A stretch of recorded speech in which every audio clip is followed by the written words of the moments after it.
Fala galera do terceiro ano, professor João Mário aqui com vocês. Como nossa prova V1 foi adiada e nossas aulas estão suspensas, por um motivo muito justo, né galera, que é tentar diminuir a curva de contaminação do coronavírus, eu resolvi gravar essa aulinha aqui reforçando algumas coisinhas que eu vou estar cobrando de vocês na V1, tá? Nessa primeira prova que a gente vai fazer. Então espero ajudá-los bastante a conseguir um resultado positivo nessa primeira avaliação. Já tem algum tempo que eu estou alertando vocês que eu vou estar cobrando duas figuras nessa prova, né? Que seria o paralelogramo e um triângulo. Quanto ao paralelogramo, eu já falei bastante coisa, já fiz bastante exemplo, pedi bastante exercício, então eu queria dedicar essa aula de forma focada para o comportamento de um triângulo no plano cartesiano. Então essa questão ela vai nesse sentido. Considere o triângulo formado pelos pontos A, 6 e 2, B, menos 3 e 5 e C, 1 e menos 5. Acerca desse, faça o que se pede nos itens a seguir. Vocês me perguntam bastante se precisa desenhar a figura na prova.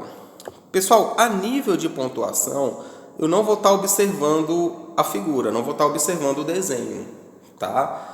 Mas com a experiência que eu tenho, eu te falo que o desenho auxilia você a estar tendo um referencial visual do comportamento do que está acontecendo no problema. Tá? Então, os elementos que eu vou estar pedindo, né, você vai ter uma precisão muito maior de observação se você fizer o desenho. Tá bom? Então, eu acho que é algo que vai te ajudar se você fizer o desenho. Mas reforço que eu não vou estar considerando o desenho ou não a nível de pontuação. Tá bom? Então, se você fosse desenhar esse triângulo do problema no plano cartesiano, a gente teria esse formato aí. Esse desenho eu fiz no GeoGebra, aquele aplicativo que eu tirei uma aula inteira para estar apresentando ele para vocês e mostrar como ele facilita a nossa vida na geometria analítica, tá? Então, esse desenho foi feito no GeoGebra e aí esse triângulo do problema teria esse formato. Primeira pergunta. Determine as coordenadas do baricentro desse triângulo. Baricentro, algo que vocês estudaram comigo no primeiro ano, né? Ponto de encontro das medianas de um triângulo, traçando as medianas que partem de cada um dos vértices do triângulo, esse seria o baricentro, né? O ponto que elas se tocam seria o baricentro. Mas em geometria analítica eu estou interessado no posicionamento dele, ou seja, nas coordenadas dele. E aí eu chamei o ponto, eu identifiquei esse ponto de G, tá bom? E ele teria as suas respectivas coordenadas x e y, que é o que eu estou interessado nesse momento da matéria, né? Eu quero saber quem é o x e quem é o y que localizam esse ponto G. Coordenada x é dada pela média aritmética do x de cada um desses vértices. Então eu vou pegar x do A, x do B e x do C dividido por 3. Então teríamos 6 menos 3 e 1. A soma disso é 4 terços, 1,33 aproximadamente. Galera, perceba que não há mistério nenhum nesse nível de cálculo, porque os x de cada um desses pontos foram fornecidos lá no começo da questão. Ó. Né? Lá no começo da questão eu já te dei o x de cada um desses pontos. Então o que eu fiz agora foi a média aritmética deles dividir por 3. Cheguei em 4 terços. Coordenada y é a mesma coisa. Eu vou pegar o y de cada um desses pontos. 2, 5 e menos 5. Isso daria 2 terços. Então, aproximadamente 0,67. Tá? Então, a resposta é para a primeira pergunta. Quais seriam as coordenadas do baricentro? 4 terços e 2 terços. Okay? Eu prefiro em forma de fração. Acho mais elegante em forma de fração. Tá bom? Então, seria essa a resposta dessa primeira pergunta. Aqui eu fiz o modelo geométrico do que está acontecendo. Percebam que eu tracei as 3 medianas e em algum momento elas têm a sorte de se intersectar. Esse ponto que elas se intersectam é o que eu chamo de centro de gravidade, né? Por isso, da letra G para identificar esse ponto, né? Porque significa gravidade, é o ponto de apoio do triângulo. Tá bom? Então seria esse camarada, destacando ele, 1,33 e 0,67. Né? Aqui o GeoGebra me dando com precisão as coordenadas desse ponto. ok? Então esse seria o nosso primeiro probleminha. Problema 2, calcule a área desse triângulo. Também é outra questão que eu estou super tranquilo para essa V1, porque a gente resolveu bastante questões de área, né? Bastante questões que envolvem áreas não só do triângulo, mas de qualquer polígono, né? A técnica para resolver é a mesma, independente do polígono ter 3, 4, 5, 8 lados, 10 lados, a técnica para resolver é a mesma. Eu vou atrás do determinante. Caso ele dê negativo, eu vou atrás do módulo dele dividido por 2, e assim a gente obtém a área de qualquer polígono no plano cartesiano. Em particular, agora, no caso, é um triângulo, né? O primeiro vértice ele está livre, você pode escolher qualquer vértice. Eu escolhi aqui a letra A para fazer uma homenagem ao professor Ademir, tá bom? Nosso mestre Ademir. E aí eu segui em ordem alfabética, A, B, C e A. Tá? Mas se eu quisesse escolher primeiro a letra C, eu só não posso pular a ordem dos vértices. Aconselho que vocês comecem em ordem alfabética, evita muito erro, evita muita confusão, tá? E reforço que o primeiro vértice que você escolheu, o primeiro ponto que você escolher, ele tem que voltar no final, tá? Você tem que repeti-lo no final. Então, meu determinante ficou assim.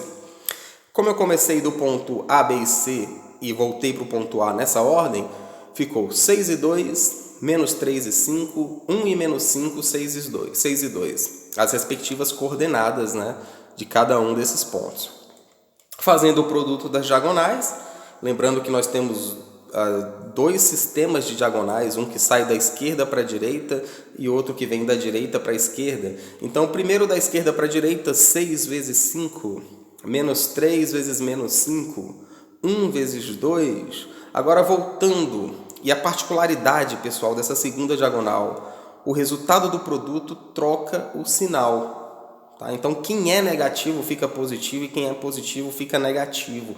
Para indicar isso, eu sempre coloco o sinal de menos no produto dessa segunda diagonal. Ó. Observa, 2 vezes menos 3.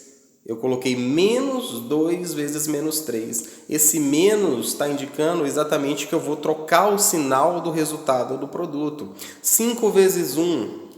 Eu coloquei menos 5 vezes 1, o menos novamente aqui, indicando que o resultado do produto tem que trocar de sinal. Menos 5 vezes 6, então ficou menos 5 vezes 6. De novo, né, indicando que eu vou trocar o resultado do produto, ok? Então, muita atenção com isso. Tá? A segunda diagonal, a gente troca o sinal. E aí o resultado seria esses fatores, essas parcelas, melhor dizendo, 30, 15, 2, 6, menos 5 e 30, somando dá 78. Concluindo o meu cálculo, a área do triângulo seria o módulo de 78, que é o próprio 78, dividido por 2, 39. Então, o triângulo dessa minha questão tem área igual a 39. Pessoal, eu queria dar um pause aqui para fazer um comentário de algo que eu sou muito rigoroso, que é a escrita da geometria. Olha como é que eu estou identificando a área de um triângulo para vocês. S, letra S, e subscrito os vértices do triângulo, os vértices do polígono em questão, que no caso é o triângulo ABC, tá bom? Então, muita atenção com essa escrita, tá? Vocês sabem que eu sou bem chatinho com relação a isso, tá bom? Enfim, a área do meu triângulo é 39. Pergunta 3. Calcule o perímetro do triângulo ABC. Perímetro é um conceito que vocês trabalham bastante no ensino fundamental. Vocês fazem bastante exercício no ensino fundamental acerca do perímetro, né? Que é a soma de todos os lados. E em síntese, o que eu estou pedindo para vocês seria verdinho com azul e com vermelho, né? Você vê que verdinho é o lado AB, azul é o lado BC e vermelho é o lado AC. Então, o que eu estou te pedindo é a soma desses comprimentos. E aqui eu peço a sensibilidade de vocês para perceber que esses comprimentos nada mais são do que a distância entre dois pontos. No caso, o verdinho é a distância de A para B. No caso, o azul claro é a distância de B para C. E o vermelho, a distância de A para C. Tá? Então, o que eu estou pedindo para você, em síntese, é calcular a distância entre esses pontos e somar, tá bom? Tomando ele 2 a 2. né, para formar cada um dos lados do triângulo. E aí, pessoal, ó, seguindo isso, 2 pezinhos para identificar o perímetro de um triângulo, tá? Não só do triângulo, qualquer polígono, né? A gente identifica por 2 pezinhos e dentro do parênteses os vértices desse polígono, o meu triângulo ABC. Ele vai ser formado pela distância de A para o B, de B para o C e de A para C. Aqui, pessoal, eu vou fazer o cálculo de cada uma dessas distâncias separadas, por uma questão de organização. Tá? Então eu peço que vocês também separem o cálculo dessas distâncias, envolve raiz, envolve potência. Então, se você for fazer tudo um do lado do outro, um muito perto do outro, a coisa fica bagunçada. Então eu queria que você seguisse a minha sugestão aqui, que é fazer em separado. Vou começar pela distância do A para o B, a fórmula da distância entre 2 pontos, que vocês viram comigo desde o primeiro dia de aula desse ano.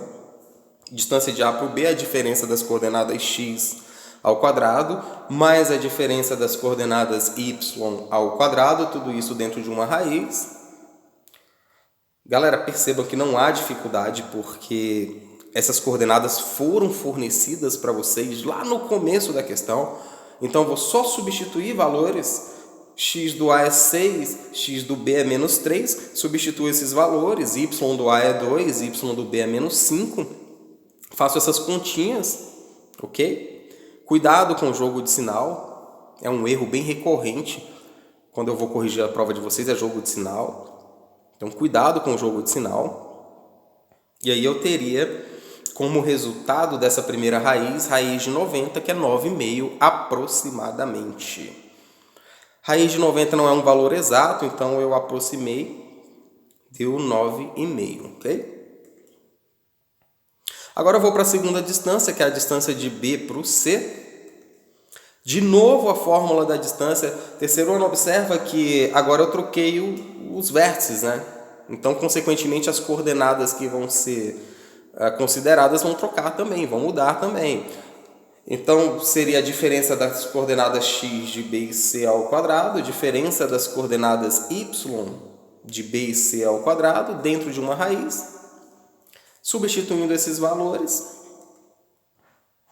você chegaria na raiz de 116. De novo, outra raiz que não é exata. Então, isso, aproximando esse valor, daria 10,8. Tá bom? E, por fim, a última distância que eu quero, que é a que vai compor o lado AC, a fórmula da distância para esse caso. Substituir os valores das coordenadas, chegaria em raiz de 74, que é aproximadamente 8,6. Concluindo, o perímetro do meu triângulo ABC seria aproximadamente, terceiro ano, observa, não usei sinal de igualdade aqui, eu usei o símbolo de aproximado, por uma razão muito justa, né? As 3 distâncias que eu calculei não deram exatas, eu tive que aproximar, então eu tive que usar também como resultado final o valor de aproximação. Somando aí os 3 valores encontrados, deu aproximadamente 28,9. Professor, eu calculei, deu 28,7. Tá errado?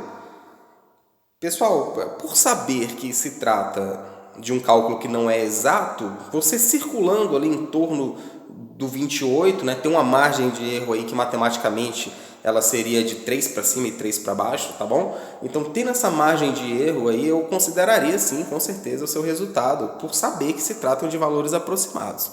Tem até alunos mais rigorosos do que eu que colocam 2 casas decimais, né? Me dá uma precisão maior ainda do cálculo. Então, fiquem tranquilos com relação a isso, porque na hora que eu for corrigir, eu vou entender que se tratam de valores aproximados. Tá? Agora, também não coloca lá 23. Eu sei que o resultado foi bem longe de 23, tá bom? E por fim, galera, o último probleminha que eu quero acerca desse triângulo seria o valor do coeficiente angular da reta suporte AC. Coeficiente angular, que foi o conteúdo da última aula de vocês comigo, né? Como calcular o coeficiente angular eu ensinei 3 técnicas para a gente calcular o valor desse coeficiente angular, que é algo que vai nos interessar muito no futuro da geometria analítica, por isso que a gente procura 3 técnicas para determinar ele, tá? Mas no caso desse problema, a técnica que eu usei foi a técnica da diferença das coordenadas y dividido pela diferença das coordenadas x, tá? Como eu tenho o valor dessas coordenadas, a técnica mais fácil seria fazer a diferença entre elas, tá bom? Percebam que eu escrevi m de r, né? M, que é o que identifica o coeficiente angular, e subscrito o nome que eu dei para a reta, no caso foi reta r. Então, o coeficiente angular da reta r, diferença das coordenadas y, dividido pela diferença das coordenadas x, valores fornecidos lá no começo da questão. Substituindo esses valores, chegaríamos em 7/5, 1,4, tá? Estou falando meio rapidinho assim, galera, porque é só substituir os valores que foram dados lá no começo, não tem muito mistério não, tá? Cuidado com o jogo de sinal, novamente, reforço que vocês tenham atenção, na pressa você acaba esquecendo um parêntese e esquece o jogo de sinal, tá? Então a minha resposta para esse problema 4, 1,4. Aqui, pessoal, eu fiz um desenhozinho para mostrar o que é reta suporte. É um conceito que, por mais que eu reforce em sala, sempre tem um aluno que me pergunta, professor, o que significa reta suporte? Perceba que o lado AC, ele é um segmento, né? Ele é limitado. Existe uma reta que vai pegar esse lado todinho, né? Que contém esse segmento todinho. A reta que contém esse segmento é o que eu chamo de reta suporte. Foi a reta que eu pedi, o coeficiente angular, nesse problema, tá? Então é só mesmo o termo formal geométrico, que é reta suporte. E quem tem coeficiente angular é a reta, não o segmento. Então tem que usar esse termo reta. E agora, galera? É hora do meu aluno se divertir. Não é porque a gente está distante que eu não vou me preocupar com a tua diversão, né, aluno? E como é que aluno meu se diverte na minha aula? Isso, galera, com exercícios. Então, galera, eu passei um exercíciozinho bem parecido com o que eu acabei de resolver com vocês, tá? Troquei só os valores das coordenadas para que tu exercite, né? Então, eu troquei os valores das coordenadas, os pedidos foram os mesmos, mas o cálculo vai dar outro resultado, né? Vão gerar outros resultados, tá bom? E deixei um gabarito para você conferir se está acertando, se está errando. Tá? Então, deixei o gabarito desses exercícios aqui. Ok? Qualquer dúvida, galera, manda mensagem para o Antônio. O Antônio está sabendo tudo de geometria analítica. Beleza, galera? Valeu, abraço aí para vocês.